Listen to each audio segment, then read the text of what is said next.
começando mais uma edição do Além da Notícia, um espaço onde a gente não se contenta com a manchete e vai além, porque a informação você já tem em todo lugar, mas entender o que está por trás dela, isso sim, existe contexto, leitura crítica e principalmente disposição para encarar os fatos como uma lição. Eu sou Bruno Araújo e a partir de agora você acompanha análise, bastidores e aquilo que muita gente prefere não dizer, mas que precisa ser dito. O Além da Notícia está no ar.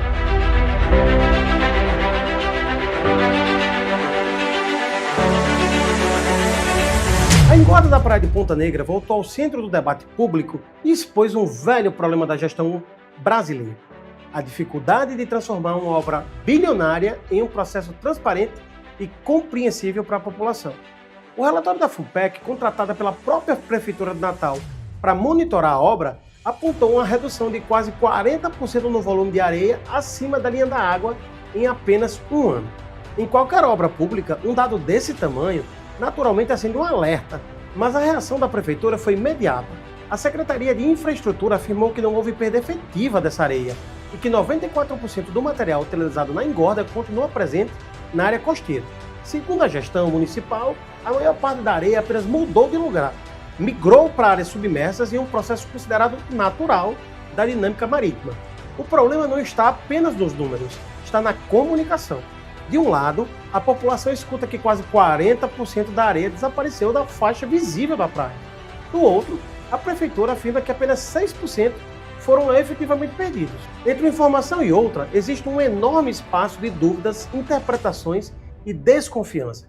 E é justamente nesse espaço que surgem os questionamentos legítimos. Afinal, a obra foi apresentada como a solução definitiva para os problemas históricos de erosão em Ponta Negra. Agora, há pouco mais de um ano, o trecho mais sensível da intervenção, justamente o Morro do Careca, aparece como a área com maior redução proporcional de sedimentos. É verdade que especialistas em engenharia costeira alertam desde o início que a engorda não é uma estrutura estática. A areia se movimenta, o mar reposiciona sedimentos e isso acontece em projetos semelhantes ao redor do mundo. Mas também é verdade que quando se investe em centenas de milhões de reais em uma obra dessa magnitude, a sociedade espera monitoramento permanente, transparência absoluta e respostas objetivas. A discussão, portanto, não deveria ser entre quem diz que a areia sumiu e quem diz que ela continua lá. A discussão deveria ser a outra. A obra está entregando os resultados prometidos? O comportamento da praia está dentro do esperado? Serão necessárias novas intervenções? Quem vai pagar a conta caso sejam necessárias correções futuras? Um novo estudo anunciado pela Prefeitura poderá trazer respostas mais precisas. Mas até lá, o episódio serve como um lembrete importante. Obras públicas não terminam na inauguração, principalmente quando a obra depende da força da natureza para continuar existindo. E desse caso, mais do que defender narrativas, cabe ao poder público apresentar dados claros, completos e acessíveis. Porque a confiança da população não se sustenta na areia, se sustenta na transparência. O Ministério Público do Rio Grande do Norte acendeu um alerta importante após a suposta participação de parlamentares em ações policiais. E esse alerta vai muito além dos casos específicos envolvendo vereadores de Natal e de Mossoró. O que está em jogo é um princípio fundamental da democracia: a neutralidade das instituições de segurança pública. A investigação aberta pelo MP busca saber se as corporações policiais estão adotando medidas suficientes para impedir que suas operações sejam associadas à promoção política de agentes públicos em pleno ano eleitoral. E convenhamos, esse é um debate necessário. Vivemos numa época em que as redes sociais transformaram praticamente tudo em conteúdo. Prisões viram vídeos, operações viram postagens, ações institucionais viram material de engajamento.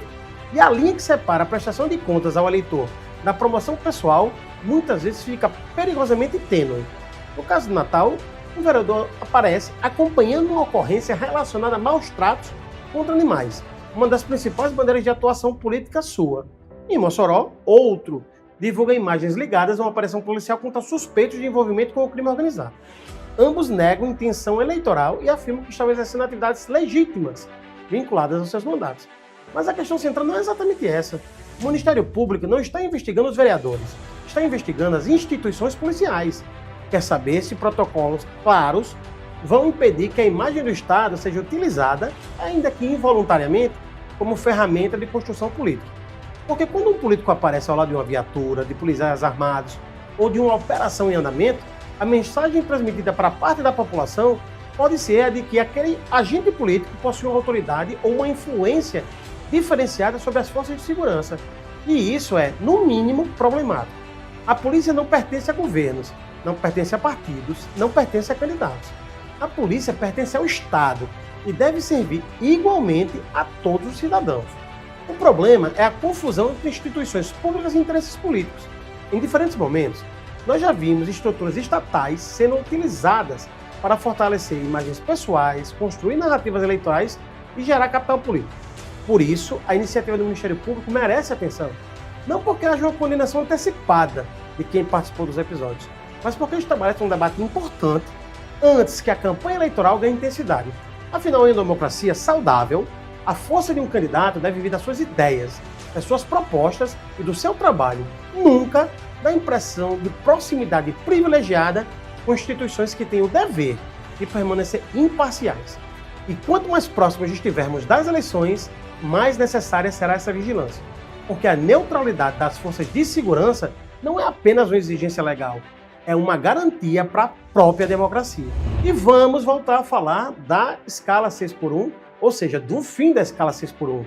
A discussão sobre o fim da escala acaba de entrar em uma nova fase do Senado. E a mensagem enviada pelo presidente da Casa, Davi Alcolumbre, foi clara. A proposta não terá tramitação acelerada e dificilmente passará sem alterações. Na prática, o que Alcolumbre está dizendo é que o Senado não pretende apenas ratificar uma decisão tomada pela Câmara dos Deputados. É reabrir o debate, é ouvir os empresários, trabalhadores, especialistas e setores produtivos. E isso tem consequências políticas importantes. A primeira delas é o tempo. Enquanto governistas defendem a aprovação ainda neste mês, sem mudanças no texto, o presidente do Senado já sinaliza um caminho mais lento. E, em Brasília, quando um tema entra na lógica do vamos discutir melhor, e aí muitas aspas para essa expressão, muitas vezes significa meses de negociação e incerteza. A segunda consequência é eleitoral. Estamos entrando em um período pré-eleitoral e poucos temas têm potencial de mobilização popular tão grande quanto a jornada de trabalho. De um lado, trabalhadores que enxergam na proposta uma oportunidade de melhor qualidade de vida. Do outro, setores empresariais preocupados com custos, produtividade e impactos econômicos. Nesse cenário, ninguém quer assumir sozinho o ônus político dessa decisão. Por isso, chama atenção a posição adotada por Alcolumbre, que evita se declarar favorável ou contrário ao mérito da proposta. Ele se coloca como defensor do debate, que é uma estratégia clássica da política. Deslocar a discussão do conteúdo para o processo. Mas existe também um componente institucional relevante. O presidente do Senado argumenta que a Câmara passou meses discutindo o assunto e que o Senado tem o direito e até o dever de analisar a matéria com a mesma profundidade. Sob esse aspecto, o argumento faz sentido. O Senado não existe para carimbar decisões da Câmara, como o próprio Alcolumbre frisou. O problema é que o calendário político não costuma ter a mesma paciência que o calendário legislativo. Quanto mais a discussão avançar para perto das eleições, maior será a pressão dos sindicatos, movimentos sociais, entidades empresariais e dos próprios parlamentares que disputarão votos em 2026. Preocupação, por exemplo, do senador pelo Rio Grande do Norte, Stevenson Valentim, do Podemos. Stevenson assinou a PEC do também senador Rogério Marinho, do PL, que quer manter a jornada de trabalho atual e abrir a possibilidade para contratos por hora trabalhada. Questionado sobre o ser favorável ou não ao fim da escala 6x1, ele disse ser a favor e minimizou o fato de ter contribuído para o início da tramitação de uma proposta diferente da aprovada pela Câmara por imensa maioria e que ele disse ser a favor. Detalhe importante, se o Senado alterar o texto, a proposta terá que voltar para a Câmara. E aí o prazo da tramitação amplia. O debate sobre a escala 6x1 deixou de ser apenas uma discussão trabalhista. Virou também uma disputa política sobre quem controlará a narrativa de uma das pautas sociais mais populares dos últimos anos. E a fala de Davi Alcolumbre indica que essa batalha está apenas começando. E no próximo bloco, eu recebo aqui no estúdio Divanê de Basílio, socióloga, ex-vereadora e pré-candidata à reeleição a deputada estadual pelo PT. O Além da Notícia volta em instante.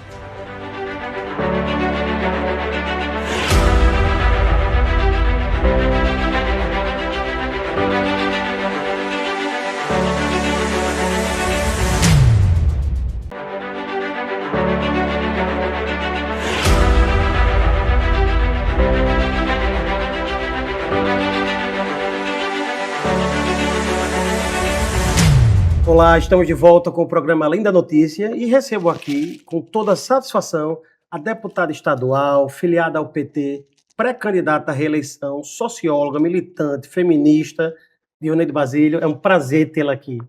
Prazer todo meu. Agradeço demais o convite, essa oportunidade de diálogo, de poder compartilhar um pouco do que a gente vem construindo nesse mandato, mas também de pensar esse processo para frente. Muito obrigada. A senhora, Dioneide, é nascida em Pedro Avelino, viveu, acredito que a maior parte da sua vida na Zona Norte de Natal, se não me engano, no bairro de Santa Catarina. Sim, sim.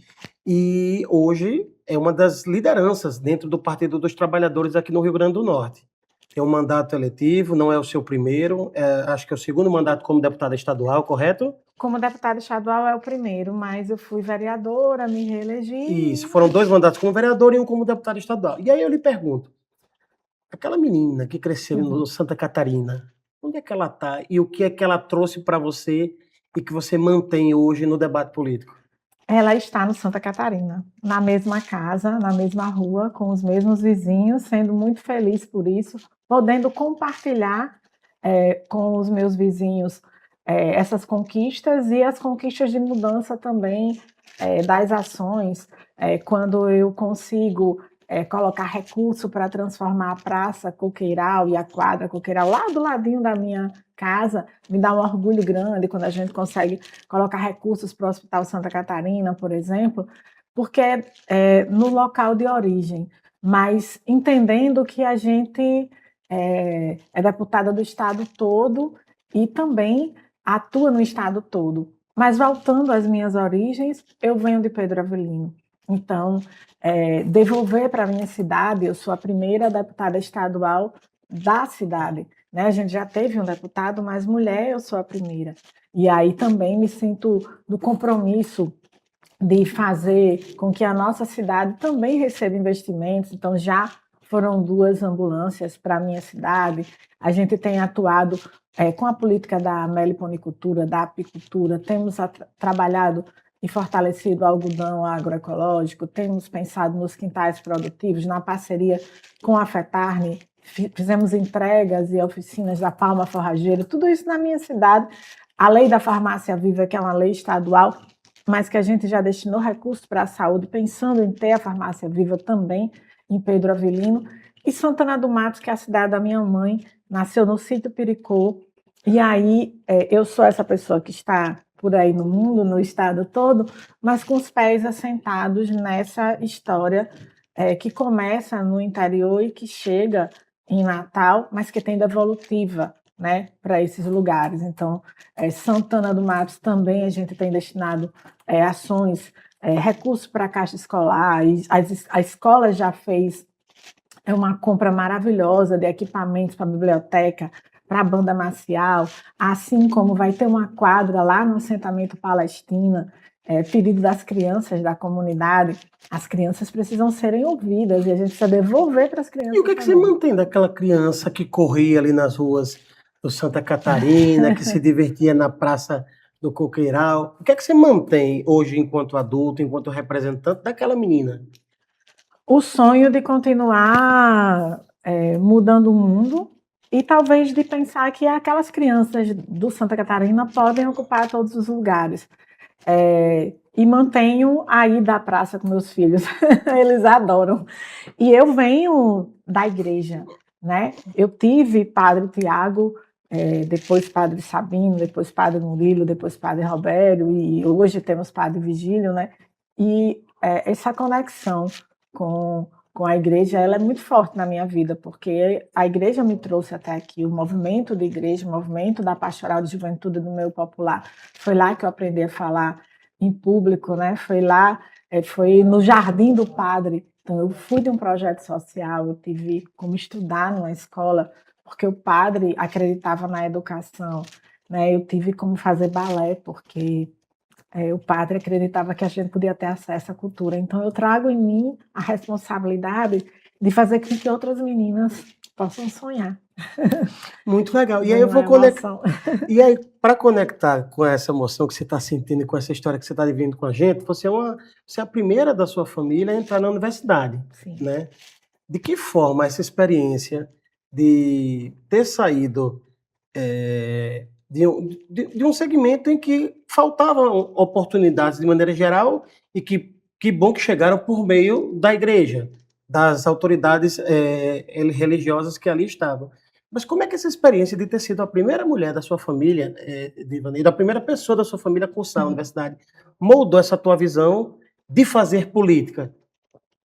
Então, eu cheguei aqui para a entrevista acompanhada da minha madrinha, né? E ela me levava para todos os lugares. Ela participava dos movimentos sociais e eu digo que ela me colocou no mundo, né, Bianca? E realmente abriu meus olhos para entender que o movimento pastoral ele tinha um sentido, era a fé com um gesto concreto, com a prática, e que a política ela não estava dissociada de tudo isso, né? Eu lembro muito que quando eu era criança, a gente tinha um movimento cultural no bairro, né? O deputado Fernando Mineiro visitava o nosso bairro para conhecer as experiências e ele fazia rodas de conversa para ouvir as pessoas. E eu hoje continuo fazendo nesse mesmo formato, rodas de conversa para ouvir as pessoas. E eu acredito que esse olhar sobre a política nos move, esse formato, esse jeito de pensar. Então, isso é uma metodologia de vida, eu diria, para além de ser uma metodologia da política, né? Metodologia de vida.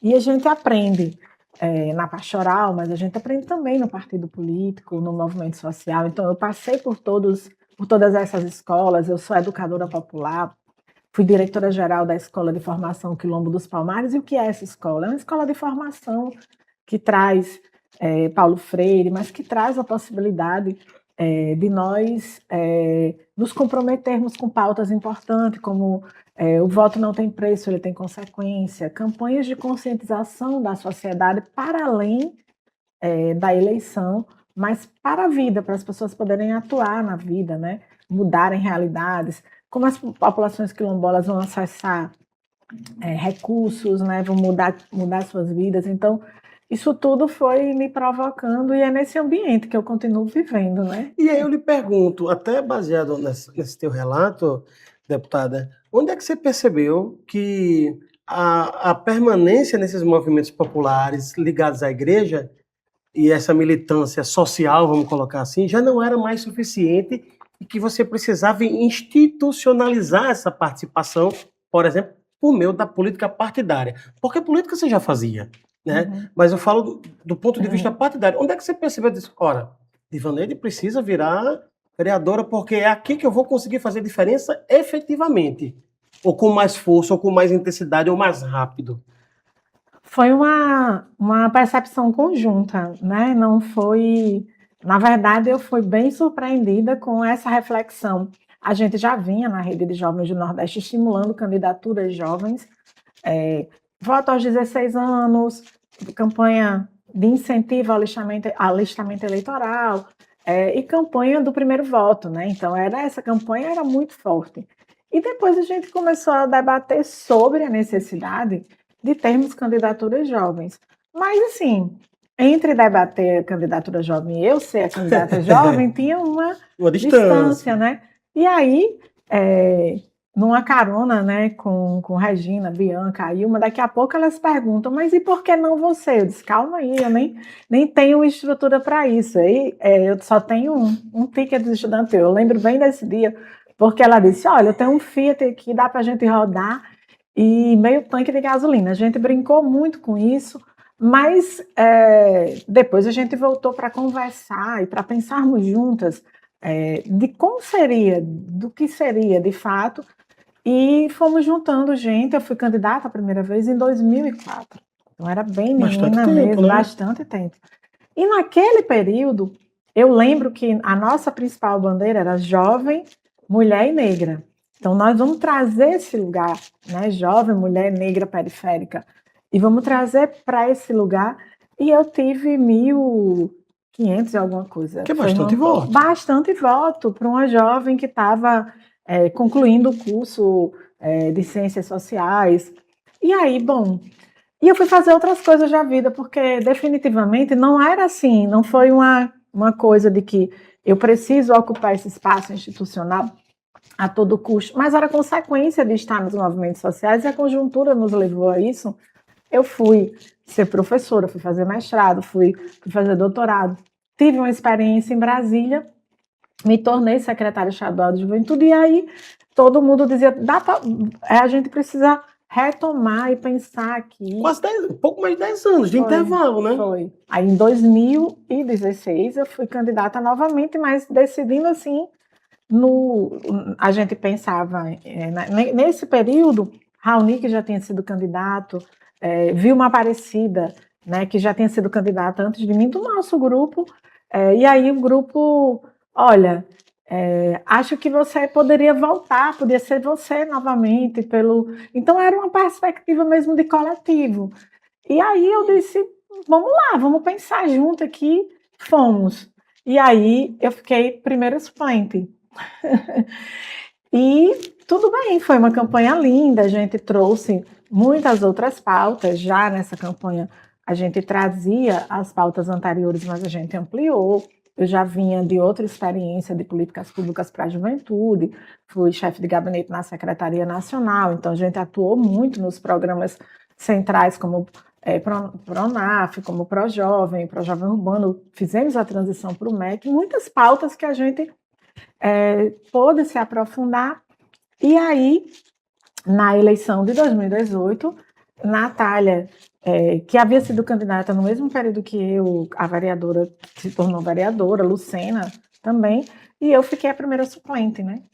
E eu entrei, me tornei vereadora, fizemos um mandato de 2 anos, e depois eu voltei como sendo a mais votada, e foi o resultado dessa ação coletiva, né? Então, foi o coletivo que me trouxe até aqui, foi esse coletivo que fez esse mandato junto, e assim, não teve um momento de Vaneide se percebendo como uma parlamentar, entende? Mas foi uma coisa orgânica. Construção, isso. E isso dá mais responsabilidade ainda, né? Porque a gente sabe que tem muitas digitais, o meu nome, o meu rosto aparece, mas são muitas Biancas, muitas Reginas, muitas Marias, muitas Cíntias, muitas Luanas, muitas Márcias, né? Então a vida nos trouxe até aqui. Eu tenho gratidão por ser representante de tudo isso, mas o compromisso de fazer sempre o melhor, dar certo, ouvir mais, conversar mais, propor mais. Então, por que, Divaneide, você foi a pessoa que mais propôs projetos de lei? Por que foi a pessoa que mais fez requerimentos? Né? No ano passado foi esse o resultado, esse ano a gente já apresentou bastante, porque eu acho que ouvir faz isso, traz para a gente. E aí você falou em compromisso. Ao mesmo tempo, o compromisso ele gera responsabilidade. E quando assumiu em 2019, você assumiu sendo a primeira mulher negra a ocupar uma função como essa na Câmara Municipal de Natal, uma capital. Sim. Não só uma responsabilidade, mas uma porta aberta que, em geral, se espera que não se feche. Uhum. A responsabilidade, Divaneide, em representar tantas mulheres e meninas que podem vir no futuro olhar, ela abriu a porta. Isso. Essa é uma responsabilidade mesmo. E agora, na Assembleia também, eu sou a única autodeclarada negra também da história inteira. Então, você para pensar que a pauta da identidade racial não é menor, né? A pauta do enfrentamento ao racismo não é menor. Então, como eu vou fazer para que isso chegue nas pessoas? Projeto de lei, que vira lei, Semana da África na escola, possibilita que a gente chegue na escola, fale da nossa ancestralidade, fale de quem veio antes e estimule meninas negras das periferias, das comunidades, a sonharem em ocupar todos os lugares, até ser deputada, até ser engenheira, até ser médica, até ser jornalista, né? E é isso que nos move, sabe? Por que é tão difícil, Divaneide, essas portas serem abertas para essas pessoas? Porque o racismo estrutural é muito forte ainda no país. Veja, ser deputada não anula os preconceitos que eu sofro todos os dias. Então, assim, é ocupar e permanecer no espaço, e permanecer sendo respeitada, com saúde mental em dia, porque quantas vezes eu sou convidada a me retirar daquela primeira fila porque ela está reservada para as autoridades. Então, a pessoa sequer olha para mim, mas ela olha para os meus cachos, ela olha para a minha cor de pele e ela imagina que eu não posso ser a deputada ou a parlamentar ou alguém que esteja no lugar das autoridades. Então, isso vai afetando muito. Esse é um exemplo de que ocupou o lugar, mas ainda assim o racismo é tão perverso que não te reconhece nele. E aí você imagina as meninas que estão lá na comunidade, que muitas vezes não têm o dinheiro da passagem para ir estudar, que a família tem que se desdobrar. Porque eu fui essa menina, né? Que tinha que trabalhar de dia para estudar de noite, que tinha que ajudar em casa, porque a nossa situação não era fácil. Então, eu sei o peso da escala 6x1 nas minhas costas para dar conta da minha vida, para estudar. E por que para a classe trabalhadora, pobre e negra, porque é a sua maioria, tem que ser tão pesado? Então, como você vai concorrer com alguém que tem escola de manhã, no contraturno tem um reforço, tem um curso de inglês? Como você vai concorrer? Então, é preciso ter políticas de incentivo. O pé de meia, por exemplo, ajuda. Se tivesse o pé de meia lá atrás, para mim, você imagine. Então, eu sou muito grata à igreja porque eu tive a oportunidade, a partir desse lugar, de ter o mínimo, o básico, de acreditar que eu podia. Mas não pode ser tão pesada assim para a classe trabalhadora. É preciso a gente inverter essa lógica e enfrentar o racismo, enfrentar o machismo também e enfrentar a desigualdade social, que essa é maior ainda, né? Eu vou deixar uma pergunta para o próximo bloco, e é o seguinte: o PT e, de maneira geral, pessoas eleitas pelo partido, muitas vezes são vistas como defensoras de pautas muito identitárias e que, no aspecto concreto, ou entregam pouco ou não entregam. Até que ponto isso pode ser considerado válido? Mas você só me responde no próximo bloco. O Além da Notícia volta já já. Eu te espero.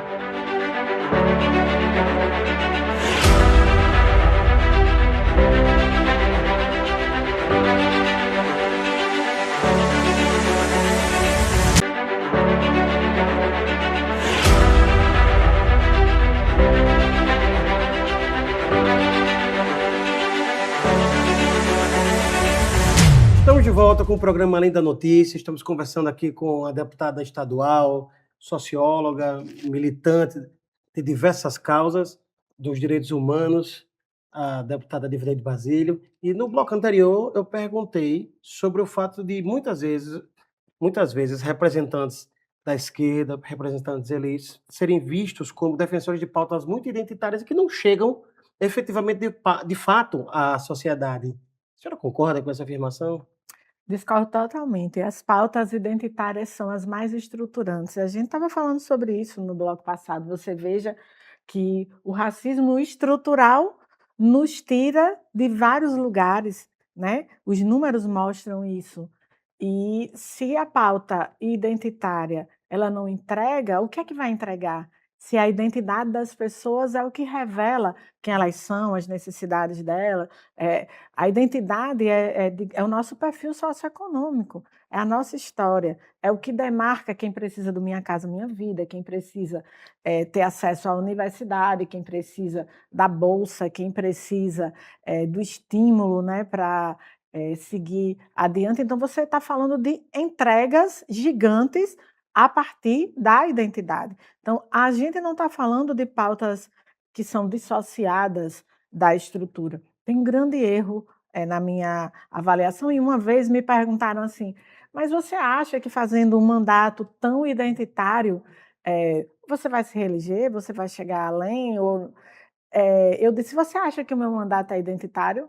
E a pessoa respondeu que sim, achava. Eu disse: "Então pronto, objetivo alcançado com sucesso", porque eu desejo que esse mandato seja identitário, foi para isso que as pessoas nos elegeram, para ter identidade, representatividade é isso, é você representar quem? Que segmentos, né? É a população, que precisa que você defenda o fim da escala 6 por 1. Isso é a identidade de um povo mexendo na estrutura, né. A Semana da África na escola é a identidade mexendo na estrutura. Eu vou romper com o racismo estrutural pela base, formando novas pessoas, no âmbito da educação para pensar fora do quadrado, para entender, quem somos, mas principalmente onde vamos chegar.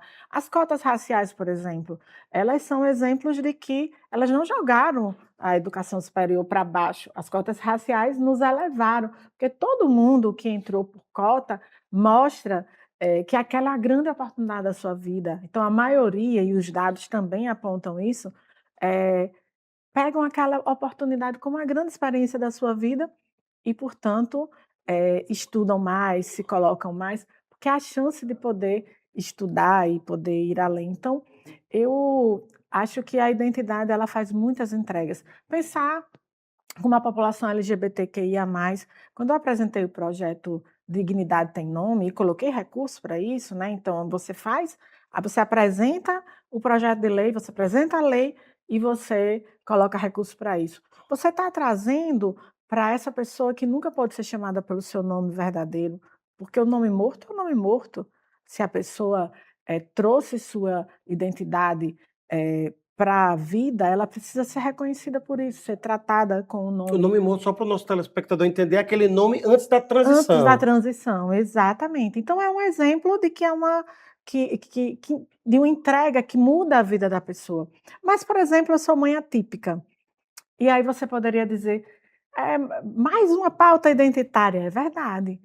Mãe atípica, eu tenho 2 filhos PCDs, eu sou fibromialgica, e aí?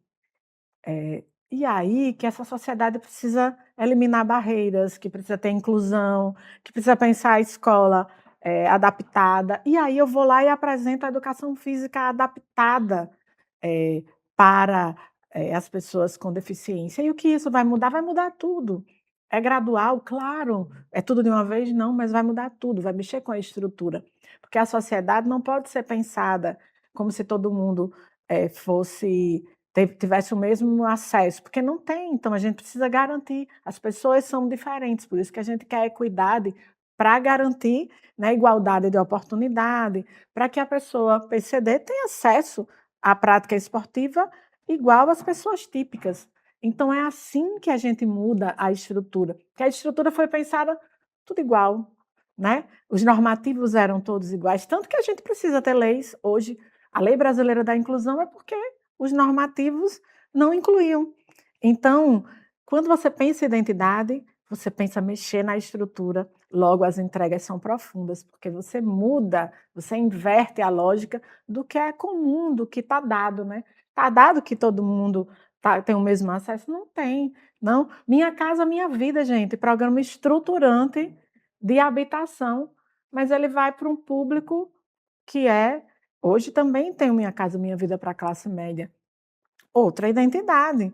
Então a gente precisa desvendar esse lugar, né. O que é o identitarismo? Não nos porque foi debatido o identitarismo no sentido de desqualificar as identidades, Sim. mas as identidades, elas dão conta da diversidade, portanto, elas dão conta de aprofundar, o leque de políticas específicas. É curioso porque, talvez até a forma como muitas vezes se apropriam de determinadas palavras para dar um sentido, Uhum, eh, diverso do que muitas vezes elas significam. Eu vi uma isso. declaração recente do Ivan Valente, ele dizendo que era radical, porque se fala muito que as pessoas de esquerda, elas em geral, elas são radicais, ou então as Sim. pessoas de direita ou de extrema direita, mas ele diz que é radical porque ele busca atacar os problemas na raiz, que é Uhum. meio que a origem da palavra radical, Isso. né. Então, às vezes se dá o sentido no sentido de na objetivo de se desqualificar, mas que na verdade a palavra é exatamente aquela. Exatamente. Outro dia eu estava numa entrevista e me perguntaram isso, se eu era radical. E eu respondi: "Sou, porque a fome é radical". a fome é pesada, e se eu quero combater a fome, eu tenho que ser radical também. Então, se eu quero enfrentar os problemas, estruturantes, tem que ter radicalidade nas ações. É Porque bem a isso, né. pasmaceira já existe, já está Exatamente, posto. E aí eu né. pergunto o seguinte: nessa questão da discussão da escala 6x1, do fim da escala 6x1, até onde é possível discutir para, de fato, eliminar ela, sem promover, como é colocado muitas vezes, principalmente por quem é contra, prejuízo para o sistema econômico posto, para as empresas, especialmente aquelas menores que têm poucos funcionários, talvez uma menor capacidade de ter outros que possam compensar essa carga. É factível a aplicação de uma escala diferente da 6x1 nesses setores? Completamente factível. Veja só, se a gente recupera a nossa história, nós somos um país que escravizou pessoas. E essa lógica da escravização, ela foi se dando também na lógica do mercado de trabalho. Então tem uma reprodução desse desenho. E há muito tempo, quando a gente pediu a folga, se anunciava que o país ia quebrar. Mas veja só, a exploração ela é tão perversa que ela faz com que a gente acredite que o país vai quebrar, e a gente que está sendo explorado muitas vezes acha que eu não posso ser contra a exploração porque o país vai quebrar. Há anos se diz isso, né? Mas a gente conseguiu um dia de folga e o país não quebrou. Aí vamos lá, a gente fez uma audiência pública e a gente trouxe o DIEESE, apresentou dados, a gente trouxe na audiência da saúde do trabalhador, dados de saúde do trabalhador. A universidade tem um setor de estudos da saúde coletiva que tem saúde do trabalhador. Trabalhador é que trabalha muito, exaustivamente e adoece mais. Não falta esses dados chegarem ao conhecimento público amplo, porque o que a gente vê de maneira majoritária é essa discussão e os argumentos relacionados ao setor produtivo estarem mais expostos e prevalecerem mais do Uhum. que esses outros. Não está faltando essa discussão, esses números, essas propostas, esses estudos chegarem de forma mais firme na sociedade? Por isso que a gente fez audiência pública em parceria com o Sindisuper, com a CUT, com o deputado mineiro, com outros parlamentares também que estiveram no primeiro momento e também nas ruas. Todos nós estamos indo para as ruas para falar com a sociedade. Nós fizemos um panfleto explicando isso e fomos panfletar na parada de ônibus, entregar mesmo na mão das pessoas e conversar com as pessoas. Nós fizemos, o PT Natal também fez e chegou a fazer esse diálogo. E é esse debate, você tem total razão, é preciso que a gente, publicize muito esses dados para a sociedade entender que o país não vai quebrar e que trabalhador, que é mais cuidado, que tem um dia de descanso, aí vem também um debate sobre o que significa o dia de descanso, porque não cabe num dia a vida? Não cabe, né. Como é que as mulheres, sobretudo, vão poder ter um momento de lazer, se aquele é o único dia que ela tem para lavar roupa, para deixar a comida pronta da E aí entra o semana, machismo estrutural, a o ausência de machismo pais no estrutural, cuidado da divisão desigual. desigual do trabalho, exatamente. E as mulheres querem ter um dia de lazer de verdade, de relaxar. Eu digo as mulheres, porque em geral a escala pesa mais sobre as mulheres, mas é óbvio que a gente está falando de uma injustiça total. Isso é estrutural, mas isso tem identidade, tem corte de gênero, tem corte de raça, tem corte de classe. Então a gente não pode dissociar jamais, as políticas públicas gerais das identidades. Elas precisam serem atravessadas por esse corte de gênero, raça e classe sempre. Porque muitas vezes a gente vê nos debates as pessoas, devia estar falando de saúde, educação e segurança. Mas tudo isso passa pelas realidades em que estão postas a sociedade de maneira geral. A saúde não é igual para todo mundo. A Não é? segurança não é igual em todos os bairros de Natal, por exemplo. Uma enchente vai atacar de forma diferente quem mora na periferia do que quem mora numa região com muito mais condições. A pandemia, gente, a pandemia, quem era que estava no ônibus lotado, indo trabalhar para segurar a onda nos hospitais ou nos trabalhos mais insalubres? Isso era a população pobre, os trabalhadores de supermercado. Por que quando eu era vereadora eu lutei para aprovar a xepa da vacina e nós aprovamos? Porque os trabalhadores de supermercados tivessem acesso à vacina, né. Então é sobre isso. Se isso não for estruturante, o que seria? Deputada, eu quero falar um pouquinho de política agora, e a política partidária propriamente dita, né. A governadora Fátima, ela comanda o estado há 7 anos e alguns meses. E majoritariamente, e aí eu falo em relação à maioria, é de desaprovação em detrimento da aprovação. A que a senhora atribui essa dificuldade do governo Fátima, que, alega ter muitas entregas, mas isso não se reverte na percepção da população? Por quê? Mas sabe o machismo que a gente falou anteriormente? A governadora Fátima, pegou 4 folhas atrasadas de um governo de um homem. Ela pegou um governo em que estava em pé de guerra a segurança, ela consegue colocar esse estado em dia, ela consegue deixar o estado sendo o mais seguro, do país e, portanto, aberto à visitação, sem medo de errar, a melhor governadora da história que nós já tivemos, mas é pesada a avaliação sobre qualquer falha que possa existir, se torna muito maior do que, essa cobrança com relação a aos homens, por exemplo, né. É um exemplo que eu estou dando de uma análise recente.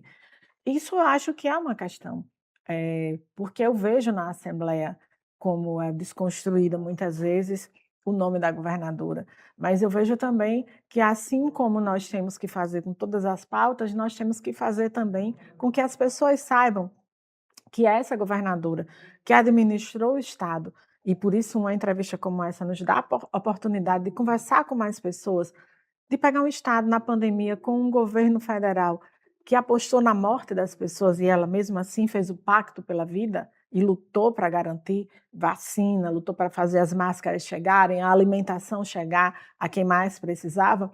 É a mesma governadora hoje que é a governadora da segurança hídrica, que entrega o Oiticica, que vai entregar o túnel Major Salles, que vai entregar a duplicação da 304, que já está em licita já está com ordem de serviço. Quer dizer, é a governadora que apresenta para o estado do Rio Grande do Norte ampliação da educação, o IERNS, o piso salarial dos professores na carreira, a atualização única do país que fez nesse mesmo formato. Então, tem uma política de concurso, mesmo com todas as dificuldades que possam existir, ela segurou o tranco e garantiu ampliação da política, manutenção daquilo que já estava conquistado, sem perdas. Então, assim, há uma injustiça nessa análise que tem a ver com a disputa de narrativa, que tem a ver com a disputa, que tem a ver com o machismo também na sociedade, o preconceito. Deputada, eu entendo a colocação, mas quando a gente fala de maioria, eu entendo o contexto Uhum. geral do machismo, do preconceito, mas não é possível perceber falhas, que possam reiterar ou reforçar essa percepção baseada no preconceito? Não está faltando alguma coisa? Porque a gente está falando aqui muitas vezes de, em algumas situações, uma desaprovação superior a 60% em algumas cidades. E, em média, a desaprovação é perto de 60%. É uma desaprovação bem alta. Ainda que a gente fale, por exemplo, da polarização Uhum. ideológica, que a gente sabe que a gente vai dividir hoje a sociedade em 3 partes do barato, Uhum. né? Eh, não dá para buscar, talvez, outros caminhos para tentar entender, até para tentar reverter, por exemplo, essa desaprovação, porque a cultura a gente não muda de um dia para do dia para a Uhum. noite. Então Uhum. essa desaprovação significa que vai levar anos para ser revertida, por exemplo? Não, eu acho que a gente não vai levar anos não, eu acho que a gente está vivendo uma grande oportunidade de mostrar para as pessoas esse balanço. Da mesma forma que foi, por exemplo, no período eleitoral passado, que a governadora ganhou em primeiro turno. O presidente Edinho esteve, no Rio Grande do Norte e ele falou: "Vamos ser o porta-voz de Lula". E eu disse imediatamente: "Aqui no Rio Grande do Norte, seremos porta-voz de Lula e Fátima", para as pessoas saberem o que ela fez, justamente por essa análise que você traz, porque há uma injustiça no meu modo de ver. E eu disse prontamente: seremos o porta-voz das políticas federais de Lula para desconstruir fake news, mentiras, porque assim como a governadora Fátima, o presidente Lula trouxe novas ações nesse Lula 3, e a gente tem condição de fazer. Esse é o momento central, e eu acredito que a gente vai reverter essa análise aí. A gente está encaminhando para o final da nossa conversa, e aí eu quero lhe perguntar o seguinte: é, em termos de um novo mandato, você é pré-candidata e vai buscar a renovação do mandato, o que é que a Divaneide pretende num eventual novo mandato em termos de novas ideias? Porque muita coisa já foi feita, mas o que não foi feito ainda? O que é que você pensa para um eventual novo mandato? A gente tem muita coisa caminhando que a gente deseja ampliar. Quando a gente aprovou a farmácia viva, a lei da farmácia viva, ela reconhece, por exemplo, ações que estão já nas comunidades. Quem nunca tomou um chazinho ou precisou de uma erva para se curar, né, na saúde? Mas os medicamentos, eles também vêm das ervas. Então, a gente agora está instalando a Frente Parlamentar dos Fitoterápicos. Então, a gente quer se debruçar sobre enfrentar a saúde, inclusive porque são práticas que vão desobstruir, né, o peso da saúde hoje, por exemplo, né, com as pessoas muito adoecidas, enfim. Então, a gente vai ter práticas com muito mais possibilidade de ampliar, além de ter pessoas qualificadas para produzir medicamentos. E o Hospital João Machado já tem um quintal que tem uma horta, mas que tem também mudas certificadas para produzir medicamento, que vai poder voltar para o próprio hospital. Olha que coisa fantástica. Essa é uma ação que a gente pode contribuir. Assim como, estou dando exemplo de leis que a gente aprovou e que elas começam a ganhar fôlego e que a gente pode ampliar muito. Sim. A Rota da Fé. A gente aprovou a Rota da Fé e a gente já tem divulgado vários roteiros, a gente já tem um material pronto, fazendo com que o Estado, que é um lugar de turismo de sol e mar, também seja esse lugar de acolhimento a partir dessas diversas expressões de fé, assim como o turismo de base comunitário, para dar exemplos de ações que vão gerar empregabilidade, que vão gerar circulação de mais gente no nosso estado e que vão valorizar quem produz nas comunidades, que é o caso do turismo de base comunitária. As populações quilombolas serão visitadas, respeitadas por sua história, mas também vão poder vender seus produtos e vão poder ter uma nova renda circulando ali. Então, você está falando de mudança estrutural também. E, claro, ouvir mais para apresentar novas coisas. Deputada, para a gente encerrar, eu vou fazer algumas perguntas do nosso Na Lata, é muito objetivo. Eu vou fazer a pergunta, você me responde de forma bem objetiva. Qual a maior prioridade do Rio Grande do Norte hoje? Cuidar das pessoas. E quem você considera que não pode vencer de forma alguma as eleições de 2026? E aí pode ser em nível estadual, municipal. Municipal não, porque não tem disputa municipal, mas em nível estadual. Quem é que não pode vencer as eleições? O fascismo. Tá. E que palavra você escolheria para definir a política do Rio Grande do Norte? Força. E, para a gente encerrar, quem é que inspira Divaneide Basílio na política? Mineiro. Tá certo. Tá, vamos fazer mais uma? E um sonho seu para a política e para o estado do Rio Grande do Norte? Eita! Vida digna. Tá bom. Divaneide, muito obrigado pelo tempo, por dividir um pouco da sua história com a gente, com os nossos telespectadores. Foi um prazer ter você aqui. Obrigada, eu que agradeço. Um abraço para todos vocês que acompanharam Além da Notícia desta semana e nos vemos no próximo episódio. Até lá.